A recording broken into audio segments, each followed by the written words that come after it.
Bueno, buenas tardes a todos.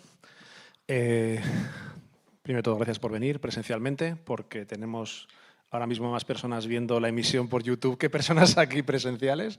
Pero bueno, es de agradecer que todavía haya gente que tenga esa posibilidad. Os agradecemos que vengáis aquí. Tenemos una sesión que está básicamente orientada al reporte de sostenibilidad y como asociación XBRL teníamos un pequeño gap, un pequeño hueco que teníamos que cubrir, que era básicamente la generación de la información de sostenibilidad. Como expertos en XBRL sabemos el etiquetado, de generación de informes, de validadores, de consumo de esa información, de alimentación de bases de datos, pero siempre hemos pensado que nos faltaba ese otro eslabón de la cadena, que es el anterior, ¿de acuerdo? Que son aquellas empresas que se dedican a tratar con los emisores de la información de sostenibilidad. Y cuáles son los procesos que llevan y cómo pueden generar esa información que luego aterrizarán en los data points del SRS y luego se transformarán en un inline XBRL. Nosotros entraremos en esa última parte, pero las presentaciones esta tarde van a iniciar primero con ese primer eslabón de la cadena, que es la generación de la información. Luego pasaremos a una descripción de la taxonomía SRS, el borrador que hay actualmente publicado. Después nos iban a contar 4 aproximaciones de integración de las taxonomías SRS y SF, pero que finalmente parece ser que ESMA este viernes ya ha tomado la decisión y ya ha dicho exactamente cómo se va a hacer esa integración. Así no sé si se orientará ligeramente esa presentación. Y luego terminaremos con 2 presentaciones de socios de XBRL España que dan soluciones comerciales precisamente para hacer todo ese proceso, desde la obtención de la información, el etiquetado y la generación del informe. Entonces tenemos aquí a Pablo Chamorro, que lleva 25 años en el mundo de la sostenibilidad, generando reportes de sostenibilidad. Es director y fundador de la empresa Ecomundis, que tiene una plataforma que se llama Right Supply, que es una primera plataforma desarrollada 100% en España, que lo que hace es recopilar básicamente datos e información de sostenibilidad. Entonces, a continuación nos va a presentar lo que veis ahí, origen de datos, preparación y mapping de requisitos de divulgación para SRS. Si hay alguna pregunta, al final de la sesión pues pasaremos el micrófono, ¿de acuerdo? Pues cuando quieras, Pablo. Pues muchas gracias, Iñaki. Muchas gracias a la Asociación XBRL España. Buena tarde, buenas tardes a todos. También a los organizadores y a este emplazamiento que nos cede el espacio. Sobre todo, antes de empezar y hablando de datos de sostenibilidad, me gustaría recalcar la importancia y la disrupción que vamos a vivir los próximos 2, 3, 4 años en materia de información de la sostenibilidad. Llevamos 25 años recopilando información de sostenibilidad de muy diversas formas, desde diferentes departamentos, más medioambientales, más sociales, más de gobernanza, utilizando guías como el Global Reporting Initiative para hacer memorias, otras metodologías, pero el cambio disruptivo viene cuando realmente vamos a tener que ser capaces de no solo cumplir unos requisitos de una directiva de reporting con estándares, puntos de datos, requisitos de divulgación, de aplicación muy bien definidos, sino además pasar ese salto tan importante que la contabilidad y el mundo financiero pues ya lleva consigo del rigor de la, vamos a decir así, de la recuperación de la información de una manera digital que entiendan las máquinas, pero que también entiendan las personas. Vuestros compañeros, las formaciones que me seguirán, son altamente importantes e interesantes para afrontar este objetivo, ¿no? Nuestra parte, desde una consultora de sostenibilidad, es asegurar que los datos de partida tienen la calidad suficiente, que evidentemente serán etiquetados en base a estos estándares, pero que provienen del origen y de la documentación que sea verificable. Todo esto pues, es también complejo y vamos a ver hoy pues, una pincelada, al menos en mi modesta parte, de cuál es nuestro enfoque y cómo están las empresas que tendrán que afrontar esto, ya no solo las grandes empresas, las cotizadas, que estas ya llevan años haciendo sus informes no financieros de la Ley 11/2018, pues con bastante, vamos a decirlo así, profesionalidad, pero a otras muchas que se incorporan a este bloque, que no tienen un equipo preparador de memorias de sostenibilidad, ni a veces hasta un departamento, ni una memoria escrita que se le parezca en nada a lo que nos pide la Directiva Europea de Reporting, ¿no? Dicho lo cual, ya hemos visto el tsunami que utilizamos todo como término, lo conocéis de sobra. Sí que me gustaría añadir a los estándares y vamos a decir archivos IXBRL futuros, aparte del reporting, el que tiene que ver con la clasificación de la taxonomía verde europea, que también es otra taxonomía importante y que van a ser, vamos a decirlo así, parte integrante de la declaración de sostenibilidad, pero también está ahí y todo esto va a necesitar de vuestra ayuda, sea, el mundo de la sostenibilidad os necesita, vamos a decirlo así. No es un mundo puramente informático, es un mundo de la experiencia de lo que lleváis haciendo durante muchos años y que se incorpora ahora un poco a nuestro trabajo, vamos a decirlo así. Sin entrar en cosas que ya sabemos todos, plazos, posibles leyes ómnibus que retrasen esto un poco. Europa ha puesto claramente el pie en el acelerador y tenemos que prepararnos. El lenguaje, la lectura de estas normativas en sí es un poco la parte contratante de la primera parte. Ya estáis acostumbrados vosotros, desde el área de medio ambiente no estamos acostumbrados. Y entonces pues necesitamos todas estas guías que nos publica EFRAC, que cada semana nos publica una nueva interpretativa de cómo tienen que ser esos SRS y esas informaciones.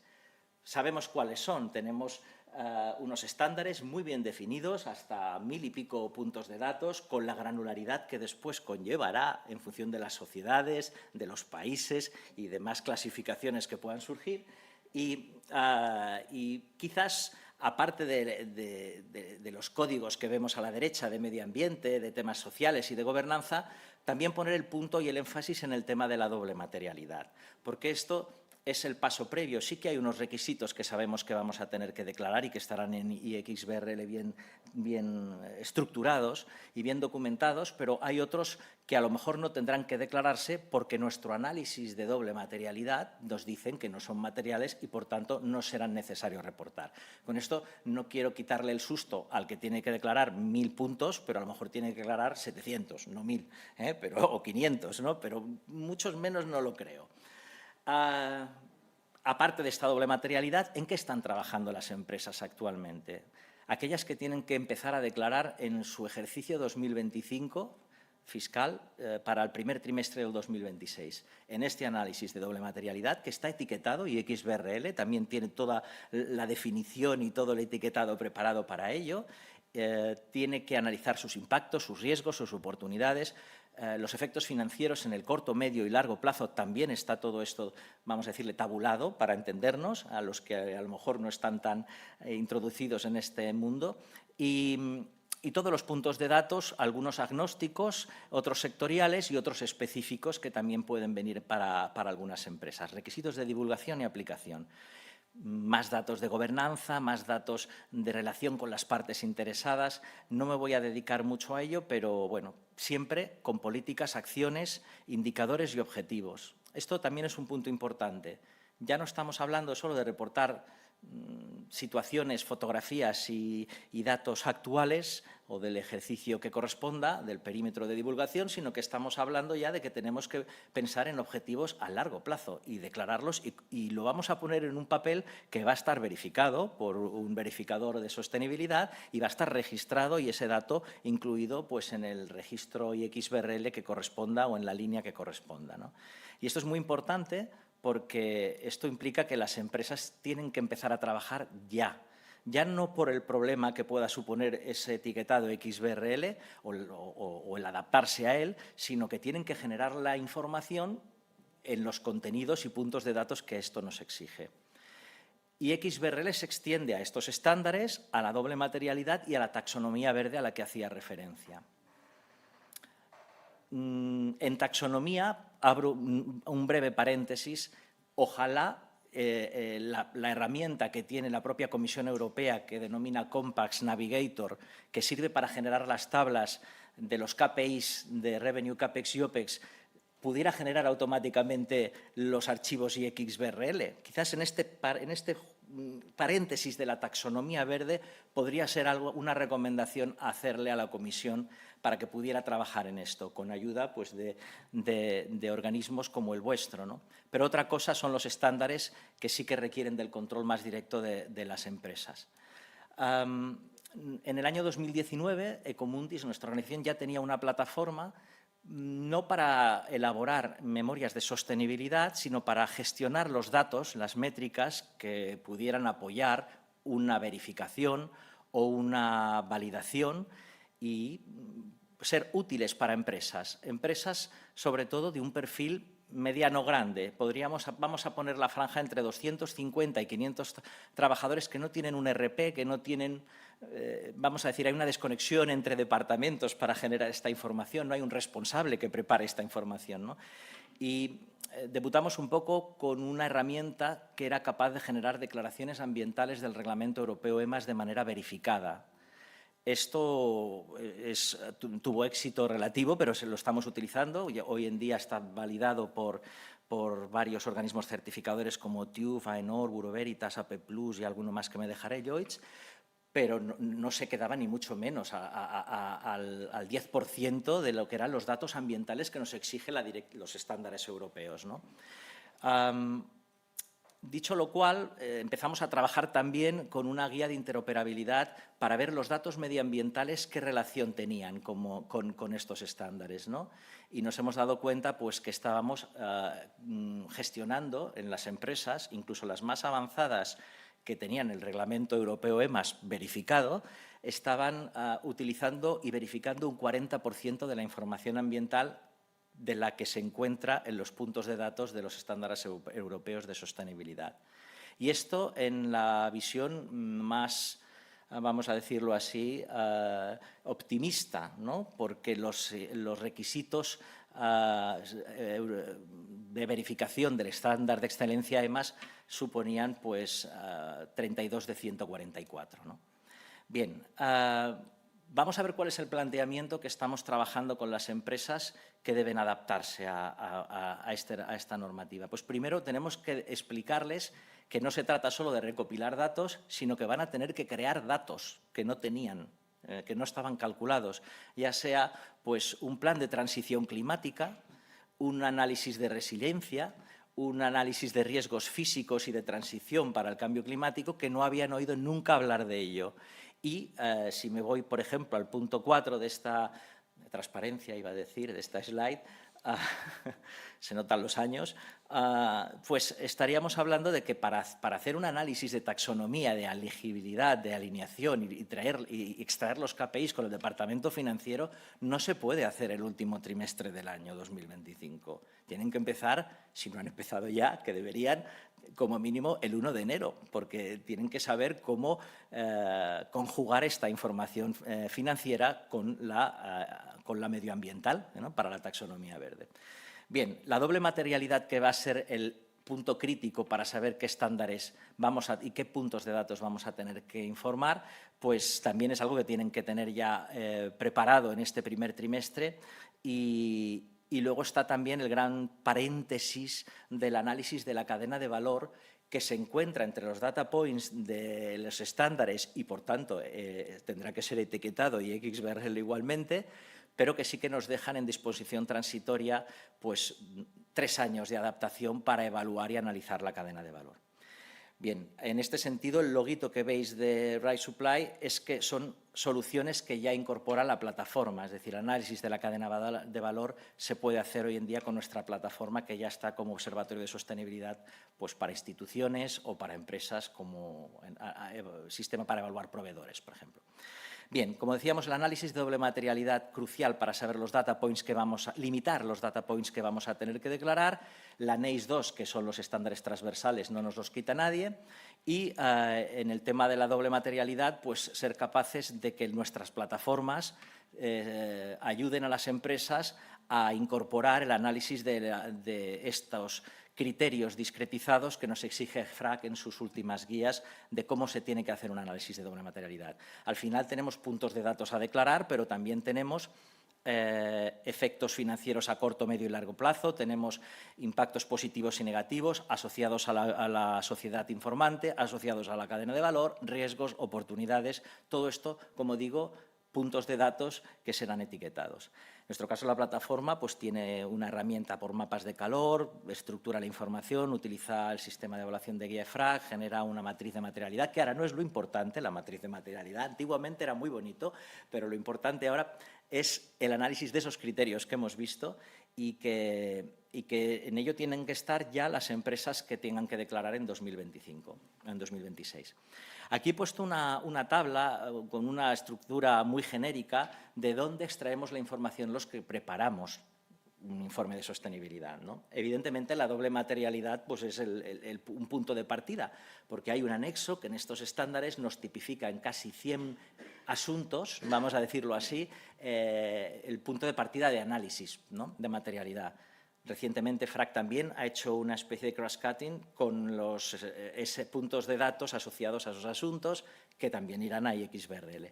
Pero, básicamente, políticas, códigos éticos, protocolos, planes estratégicos de las organizaciones, el informe de gestión financiero, por supuesto, actos de relevante de modelo de negocio que puedan afectar a la sostenibilidad. Tenemos que saberlo, conocerlo para para preparar esa declaración de sostenibilidad. Análisis de riesgos procedimentados y procedimientos. Esto se tiene que procedimentar y así nos lo indica los estándares, la doble materialidad que decíamos. No partimos en algunas empresas de cero. Por suerte han ido haciendo sus informes no financieros y partimos de un EINF o de una memoria GRI en algunos casos, si tenemos suerte. Y bien, de sus sistemas de gestión, tienen sus planes de reducción de emisiones si hablamos de medio ambiente o de consumo de agua, de sus declaraciones oficiales a estamentos y competencias medioambientales o sociales de rigor. Pedimos esa información y la tenemos que elaborar para estructurarla, desgranarla, hacerle de todo para llegar a ese punto de dato que es tan específico y tan claro que va a tener que ser reportado.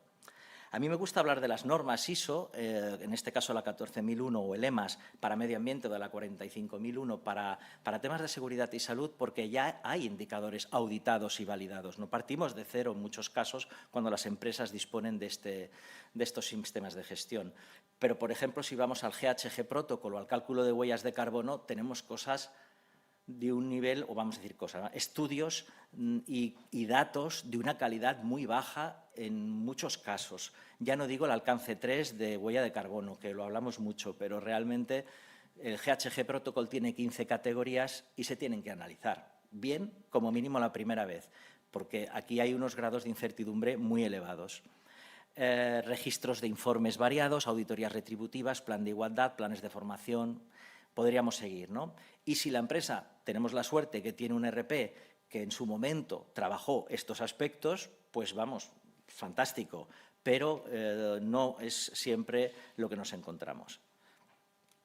Bien, muy brevemente, sin pretender hacer una demo en estos momentos, pero para todos los aspectos medioambientales tenemos una estructura de datos que proviene de ese reglamento EMAS, que además tanto la directiva y el estándar europeo del que hablamos y el propio reglamento habla de cómo pueden interrelacionarse y cómo en algunos casos pues, se pueden trabajar por referencia. Tenemos todos esos contenidos en tablas diferentes, generan sus gráficos, sus indicadores. Básicamente el enfoque de nuestra plataforma viene no tanto del reporting IXBRL, que es nuestro siguiente paso y por eso estamos encantados de estar aquí con todos vosotros y escuchar las ponencias que vienen, sino para ayudar a las empresas a preparar esta información.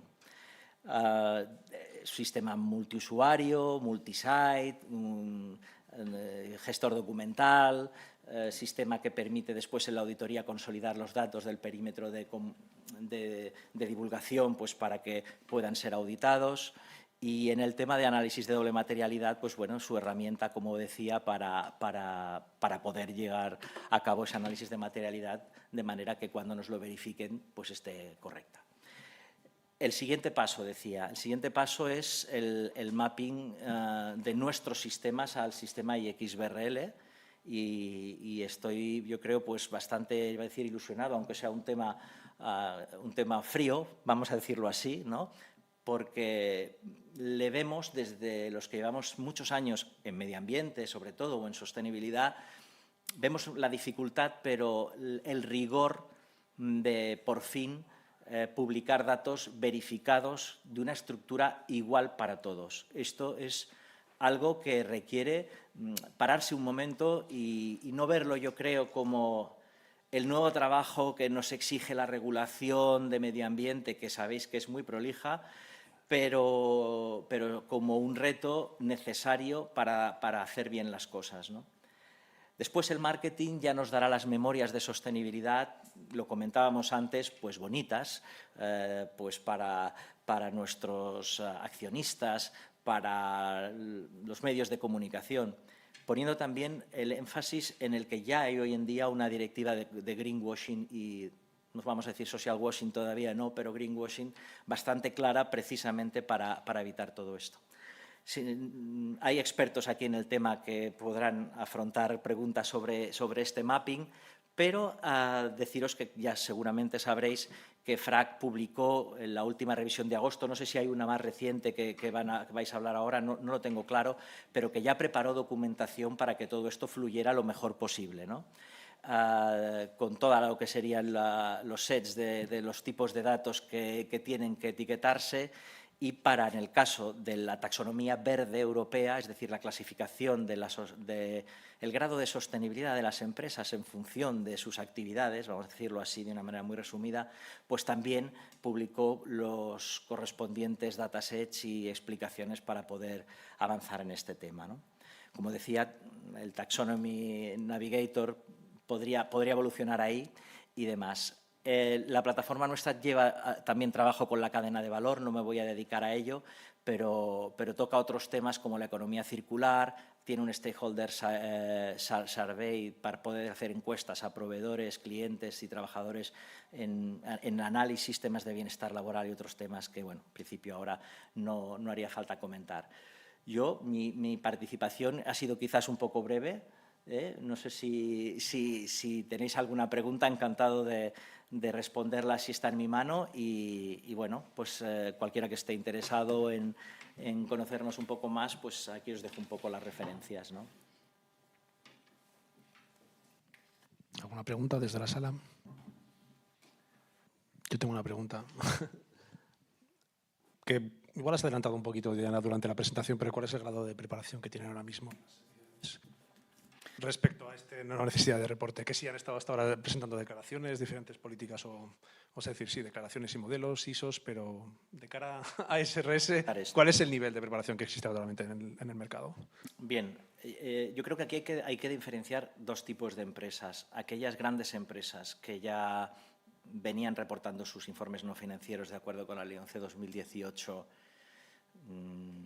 y creando memorias de sostenibilidad GRI desde hacía años. Estos ya tienen, vamos a decirlo así, sus procedimientos, sus controles establecidos. Estoy hablando de empresas de más de 500 trabajadores, básicamente. Pero cuando vamos abajo, cuando nos acercamos a los 250, que es el límite, y además un límite que tenemos que reportar el ciclo 2025, primer trimestre de 2026, si es así el ciclo natural, nos encontramos que no hay equipo de preparación asignado. De momento esto es, y permitirme la expresión, el problema o el marrón que se ha encontrado la dirección financiera cuando ha venido el auditor y le ha dicho, bueno, esto que hacíais con el EINF, o no os tocaba hacer el EINF, vale, pero es que lo que viene ahora no tiene nada que ver. Y estamos en ese punto, que hace falta hacer un plan de un año para que cada uno tenga claro internamente qué reportar y dárselo muy bien hecho a través de Exceles o a través de plataformas para poder generar después ese informe que puedan entender las máquinas, ¿no? O sea que, desgraciadamente, estamos en una situación bastante, vamos a decirlo así, preocupante para este tipo de empresas. Y acabas de nombrar precisamente el tema de plataformas. Nosotros en el mundo financiero, desde el mío, que yo trabajo para el Colegio de Registradores, lo tenemos fácil, ¿no?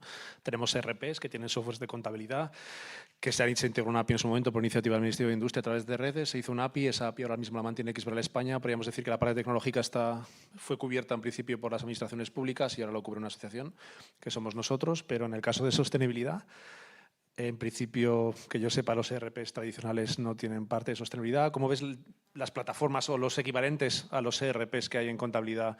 ¿Qué es lo que hay? ¿Cómo van a evolucionar? ¿O cómo ves el panorama? En primer lugar, lo veo necesario. No tengo ninguna duda. Es decir, no se puede trabajar en sostenibilidad con el nivel de exigencia que tenemos con esta directiva, con Word, Excel y PDFs, vamos a decirlo así. Esto es el resultado final, los subproductos que queramos. pero hay que utilizar una plataforma, hay que integrar toda esta información. Nosotros estamos haciendo informes que bueno, pues pones el SharePoint para que te envíen los datos, les preparas un Excel maravilloso GRI para que puedan etiquetar en GRI todas sus informaciones, pero al final estas empresas que yo decía, te llega un papel con una tabla que una vez tuvieron que informar a la matriz, otra que es una declaración anual de residuos que es oficial, y tú tienes que procesarla. Realmente no podemos trabajar o seguir trabajando a la antigua usanza en temas de sostenibilidad. Por lo tanto, a las plataformas les auguro un futuro muy interesante porque son necesarias y además que van a facilitar mucho la vida a el poco personal que lleva estos temas a nivel técnico en las empresas. Estáis acostumbrados, conocéis muchas empresas y solo hay que ver a los técnicos de calidad, prevención, medio ambiente, recursos humanos, el nivel a veces de desbordamiento que tienen en empresas pequeñas y hasta, como digo yo, mi franja es el 250-500, cómo están, como para no darles una herramienta de apoyo. Entonces está claro que hacen falta herramientas de apoyo. Más allá de lo que es la generación de línea de XBRL, necesitaríamos ERPs de sostenibilidad. Pero bueno, eso a lo mejor es cuestión de tener una reunión también con nuestros socios que son ERPs, que generan información contable ahora mismo en España. A lo mejor a ver si tienen algún tipo de iniciativa para poder incorporar esta información de sostenibilidad.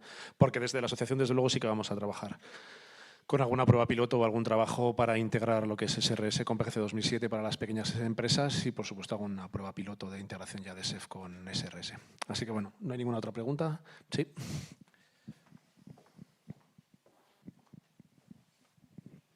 Buenas. Muchas gracias por la presentación.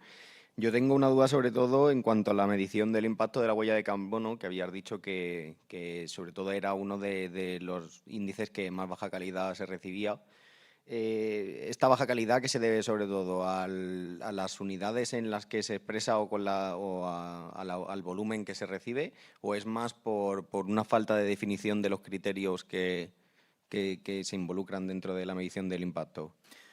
Muy buena pregunta, porque es el talón de Aquiles del medio ambiente hoy en día, el cambio climático, todo lo que conlleva, lo que nos exige este reporting.